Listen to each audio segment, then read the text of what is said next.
Bismillahirrahmanirrahim. Abdullah bin Bisr, may Allah be pleased with him, reported, one of the companions said, "O Messenger of Allah, there are many injunctions of Islam for me, so tell me to which I may hold fast." He said, "Keep your tongue wet with the remembrance of Allah." सुबहानल्लाह। अस्सलामु अलैकुम वरहमतुल्लाहि वबरकातुहू। Welcome back to my channel Hanadi Ziad. Hopefully आप लोग बिल्कुल ठीक ठाक खैरियत से होंगे और अपने दिन अल्लाह ताला की इबादत में गुजार रहे होंगे। ये बहुत ही खूबसूरत हदीस है जिसका स्टार्ट मैंने किया है और अल्लाह ताला हमेशा हमें कहते हैं, नबी सल्लल्लाहु अलैहि वसल्लम हमेशा हमें ये कहते हैं कि अपनी ज़बान को अल्लाह ताला की अस्कार से हमेशा जो है वो जारी रखो। आज का दिन आगाज़ हुआ है, आपने मेरा कमरा देखा है, बहुत ही मैसी हो रहा है। तो सुबह सुबह उठती हूँ तो सबसे पहले तो पर्दे खोल देती हूँ, खिड़कियाँ खोल देती हूँ ताकि फ़्रेश हवा अंदर आए और जो आपकी रात की जो भी आपकी बॉडी से जो भी डिस्चार्ज हो रहा होता है इन फॉर्म ऑफ जो है वो कार्बन डाइऑक्साइड या इन फॉर्म ऑफ जो भी चीज़ें होती हैं हमारी बॉडी से ख़ारिज हो जाती हैं जब हम सो रहे होते हैं, तो वो जो है रिप्लेस हो जाए अच्छी सी हवा के साथ और फ्रेश एयर के साथ। तो जी सबसे पहले तो जो मैं काम करती हूँ, मुझे ऐसा लगता है कि बेड बनाने से ना आपका आधी सफाई तो हो जाती है। तो मेक श्योर किया करें कि जब आप उठते हैं अल्लाह ताला का नाम लें और अल्लाह ताला के नाम लेने के साथ साथ अपना बेड सही कर लें, क्योंकि जब आप अपना बेड सही कर लेते हैं तो ऐसा लगता है कि आपका आधा काम ख़त्म हो गया। आप यकीन करें आप बहुत फ्रेश फील करेंगे और आप मोटिवेट होंगे कि आप जल्दी जल्दी अपने घर का सारा काम करके नहा धो के वुज़ू करके और अपनी नमाज़ें और अस्कार ज़रूर स्टार्ट कर दें। काम करते हुए भी बड़ी ज़रूरत होती है हमेशा आप अपना जो है वो ज़बान को अल्लाह ताला के नामों से, अल्लाह ताला की हम्द सना से बयान करते रहें।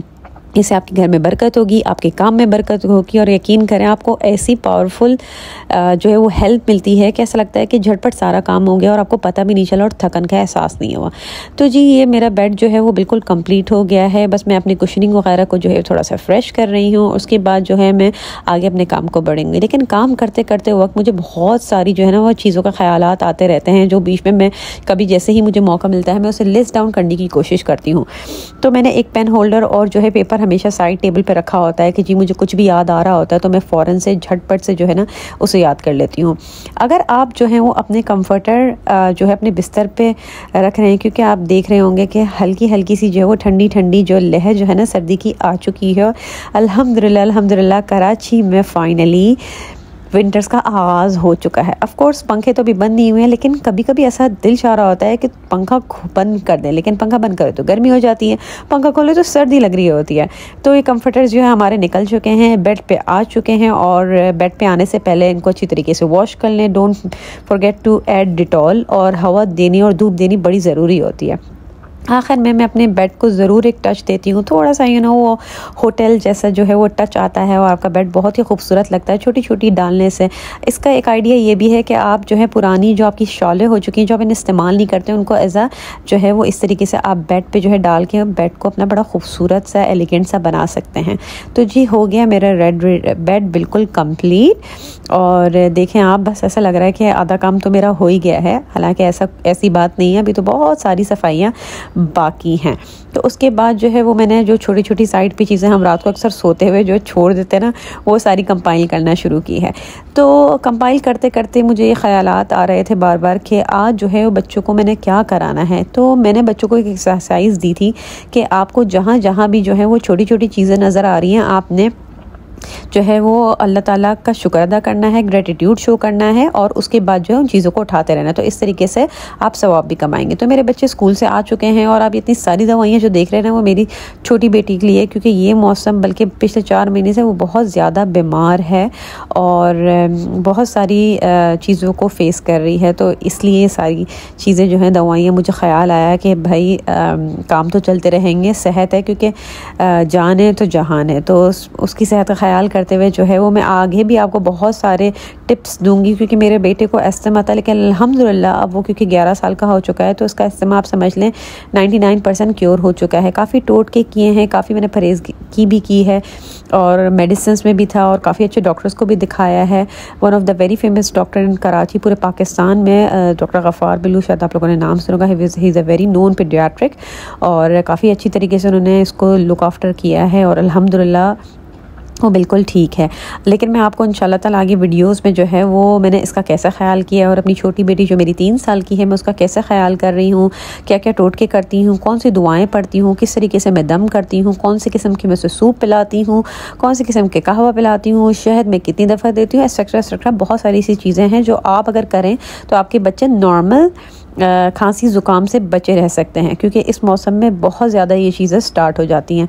तो वैक्यूम जब मैं कर रही होती हूँ तो मैं थोड़ी सी आपको यहाँ पर एक टिप देती जाऊँ कि अगर आपके घर में कारपेट है या बेड्स वगैरह है, वैक्यूम करने से आधा घंटा पहले जो है ना ये सारी चीज़ें जो हैं वो कार्बन डाइऑक्साइड जो आपका सोडा होता है वो स्प्रिंकल कर लें और उसको आधे घंटे के लिए रहने दें और उसके बाद आप वैक्यूम करें। यकीन माने आपकी बैक्टीरियाज वगैरह सारे मर जाएंगे, स्पेशली इस मौसम में, विंटर्स में, क्योंकि हमारे जो है ना आबो हवा में बहुत ज़्यादा बैक्टीरियाज़ होते हैं नज़ल ज़ुकाम के, ख़ास तौर पे खांसी के, क्योंकि एनवायरमेंटल इश्यूज़ बहुत ज़्यादा हो गए हैं, पोल्यूशन बहुत ज़्यादा हो गई है और ये ऐसे बैक्टीरिया हैं कि ये सालों साल ही रहने लगे, अब तो मरते ही नहीं हैं। तो बस जी उसके बाद मैंने अपनी सफाइयाँ सारी कंप्लीट कर ली हैं और सफाइयाँ आज मैं, क्योंकि मैं जो हूँ वो सुबह सुबह की उठी हुई थी, तो जो है मैंने जल्दी जल्दी अपने सारे काम निपटाने के बाद जो है जब मेरे बच्चे आ गए थे तो फिर उसके बाद मैंने चेंज वगैरह किया, क्योंकि छोटे बच्चों की तबीयत ख़राब थी तो मुझे मौका नहीं मिल पाया कि मैं अपने नाइट सूट से निकल सकूं। तो अभी जी आयरिंग वगैरह हो रही है, शावर होगा, नमाज़ पढ़ेंगे बैठ के, फिर इंशाल्लाह ताला अपने आगे सारे काम को जो है वो शुरू करेंगे। तो मैं मेक श्योर करती हूँ कि अगर मैं घर पे भी हूँ तो आयरन वाले कपड़े ज़रूर पहनूँ, इससे आप बहुत अच्छा फ़ील करते हैं, फ्रेश फ़ील करते हैं। अगर आप आयरन के बगैर कपड़े पहने ना तो आपको वो बात नहीं आती है, वो मज़ा नहीं आता, लगता है कहीं ना कहीं कमी रह गई है। तो मेक श्योर करें आप हल्के पुल्के, मैं ये नहीं कह रही कि आप बहुत ज़्यादा आयरनिंग करें, कस कस के आयरनिंग करें आगे पीछे से हर कोना, नहीं, हल्की सी क्रीज जो है वो हटाने के लिए अगर आप आयरन कर लें तो आप बहुत फ्रेश फील करेंगे। आपको ऐसा लगेगा कि जी आप मतलब आपको अपना आप अच्छा लगना चाहिए, आप मोटिवेट होते हैं, आप सेटिस्फाई होते हैं कि, और आपको सबसे बड़ी बात है अपने आप को अच्छा लगना बहुत ज़रूरी होता है। अच्छा जी, तो यहाँ पर अब मैं शुरू कर रही हूँ अपनी हैंड और फुट क्रीम बनाना, जो कि मैं जब बनाती हूँ तो वो कम से कम 1 से 1.5 महीना चलती है। और फुट क्रीम और हैंड क्रीम बनाने के लिए ये कुछ लोशंस में मिक्स करती हूँ, जिसमें फिर मैं ग्लिसरीन डालती हूँ, विटामिन ई डालती हूँ, जॉनसन्स बेबी पाउडर डालती हूँ, रोज़ हिप ऑयल डालती हूँ, ये ऑप्शनल है अगर आप डालना चाहें तो नहीं, और 2 vitamin E whitening E capsule जो हर आपको शॉप में और ग्रॉसरी स्टोर में और जहाँ पर ये मेकअप का सामान मिलता है आपको वहाँ पर ये मिल जाएगा। तो जी मैंने जो है इसे जो है अब एक एक करके जो मेरा लोशंस थे वो आपको दिखाती जाऊंगी कि मैं कौन सा लोशंस यूज़ करती हूँ। ये क्रीम मैं फेस पे नहीं लगाती क्योंकि इसमें वाइटनिंग कैप्सूल्स डले हुए हैं। मैं हाथों और पैरों के लिए ही रखती हूँ, क्योंकि अक्सर हाथ और पैर मेरे जो हैं वो कवर नहीं होते और धूप में, क्योंकि मुझे अपने बच्चों को जो है पिक एंड ड्रॉप करना पड़ता है तो उसमें काफ़ी मेरे हाथ और पैर जो है ना वो बहुत ज़्यादा इफ़ेक्ट होते हैं। तो और इसमें जो है मौसम जो ठंडी विंटर्स जब आते हैं ना तो उसमें आपने नोट किया होगा आपके हाथ पैर और आपका कलर बहुत जो है ना ख़राब होना शुरू होता है। तो लेकिन ये जो क्रीम मैं बना रही हूँ ये मैं सारा साल चलाती रहती हूँ, अल्हम्दुलिल्लाह मेरे नकल्स ब्लैक नहीं हैं, स्किन की हाथों पैरों की स्किन बहुत अच्छी है, रिंकल्स नहीं है, ड्राइनेस नहीं है, मॉइस्ट रहते हैं, सॉफ्ट रहते हैं। आप यकीन करें आप एक दफ़ा ये क्रीम ट्राई करेंगे ना आप ख़ुद मुझे बोलेंगे कि वाकई में इससे आपको की सारी परेशानियाँ दूर हो गई हैं, इससे ना आपको रिंकल्स आएंगी, ना ड्राइनेस होगी, ना आपके हाथ पैर काले होंगे, धूप से जो जल जाते हैं वो नहीं होंगे, और आपको और भी बहुत सारी चीज़ें जो हमारे नाखूनों के नेल्स आपके बहुत बढ़ते हैं, स्ट्रॉन्ग होते हैं, क्योंकि उसमें विटामिन ई है और रोज़ हिप ऑयल है। रोज़ हिप ऑयल जो है वो ऑप्शनल है, आपके पास अगर जैतून का थोड़ा जैतून डाल दें, आलमंड है तो आलमंड डाल दें, ज़्यादा नहीं, बस आप समझ लें ½ टीस्पून बल्कि क्वार्टर टीस्पून जो है वो डालें। असल जो काम है वो है ग्लिसरीन का। ग्लिसरीन जो है ना वो ग्लाइकोलिक एसिड की तरह रिएक्ट करता है और बहुत अच्छा है, और ख़ास तौर पे सर्दियों में, बल्कि सर्दियों क्या मैं कहती हूँ जो लोग जिनके हाथ, क्योंकि अक्सर ऐसा होता है कि लोगों की फेस बहुत अच्छा होता है, रिंकल फ्री होता है, लेकिन हाथ पैर में उतनी ही झुर्रियाँ होती है। तो ये जो है ना ग्लिसरीन आपके हाथों पे पैरों पे झुर्रियाँ पड़ने से और ड्राइनेस की वजह से जो एक्स्ट्रा लाइंस आ जाती है ना वो आपको जो है ना आने नहीं देगा। और विटामिन ई, वाइटनिंग ई की जो कैप्सूल है वो भी ऑप्शनल है। ये मेरी अपनी खुद की बनाई हुई क्रीम है, आप इसे ऊपर नीचे करके चेंज भी कर सकते हैं। लेकिन बहुत सारे लोग ना ये बोलते हैं कि इसमें आपने पाउडर क्यों डाला है। पाउडर इसलिए डाला है क्योंकि जब आप ग्लिसरीन डालते हैं ना तो वो थोड़ा सा ऑयली सा जो है वो लुक आ रहा होता है, तो उसकी वजह से जो है ना हम उसके अंदर पाउडर डालते हैं ताकि वो थोड़ा सा थिक हो और बहुत ज़्यादा ऑयली ना हो। तो इस वजह से ये एक टिप है यहाँ पर पाउडर डालने की। बस उसके बाद आप जो है वो उसको मिक्स करें अच्छी तरीके से, अपने हाथों पैरों पे लगाएं। खाना मतलब आप बाहर जा रहे हैं तब लगाएं, सोने से पहले, सो के जब आप उठें, वुज़ू करने के बाद, जो भी आप अपना काम कर रहे हैं, जब भी आपका पानी में हाथ जाता है उसके बाद आप ये क्रीम झटपट से मिक्स करके हर दफ़ा लगाने से पहले आपने अच्छी तरीके से शेक करनी है और उसके बाद आपने इसे लगाना है। और आप यकीन करें आप जो हैं वो सिर्फ 1 महीना इस क्रीम को ट्राई करें और आप मुझे ये कहेंगे कि भाई ज़बरदस्त, इसका तो इतना अच्छा इफ़ेक्ट हुआ है कि आप मुझे ज़रूर कमेंट में आके बताइएगा कि आपको ये क्रीम कैसे लगी। उसके बाद जो है वो हम मियाँ बीवी जो है वो काफ़ी अरसा हो गया था हस्बैंड एंड वाइफ कहीं गए नहीं, लेकिन मैंने अपने बेटे को एक प्रॉमिस किया हुआ था कि मैं आपको जो है वो डायनासोर टाइप को एक मूवी लिखाने ज़रूर ले जाऊँगी। आपको पता है कि इस महंगाई में हम माशाल्लाह, क्योंकि 5 बच्चे हैं और हमारे 2 छोटे बच्चे हैं, इसकी वजह से हम ऐसी जगहों पे पूरी फैमिली नहीं जा सकते क्योंकि यहाँ पर छोटे बच्चों को कोई काम ही नहीं है, बल्कि वो तो इतनी लाउड सिनेमा की आवाज़ें सुन के घबरा जाते हैं।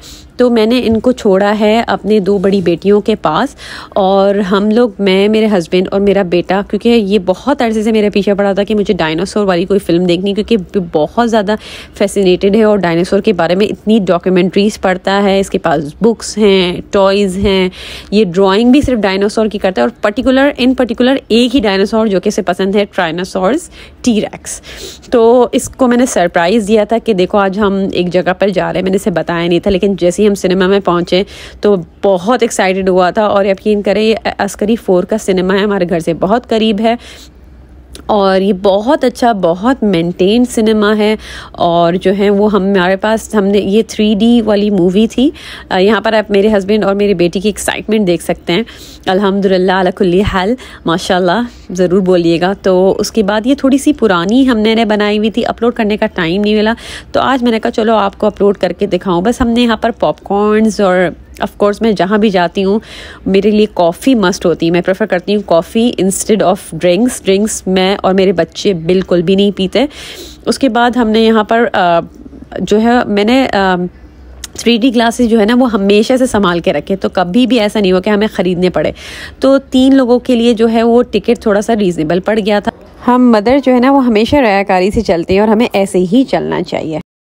तो बस अब हम बढ़ रहे हैं अपनी मूवी की तरफ और उसके बाद हम सीट्स पे अपने जाके बैठ के हमने कहा थोड़े से आपको मूवी के ग्लिम्स दिखा दें, जो कि स्टार्टिंग ऐसी हुई थी कि मज़ा आ गया था। आप यकीन करें, आप जैसी देखेंगे ना आपको भी बहुत मज़ा आएगा। मैं आपको रिकमेंड करूँगी कि इस तरह की मूवीज़ बच्चों को ज़रूर दिखाएं।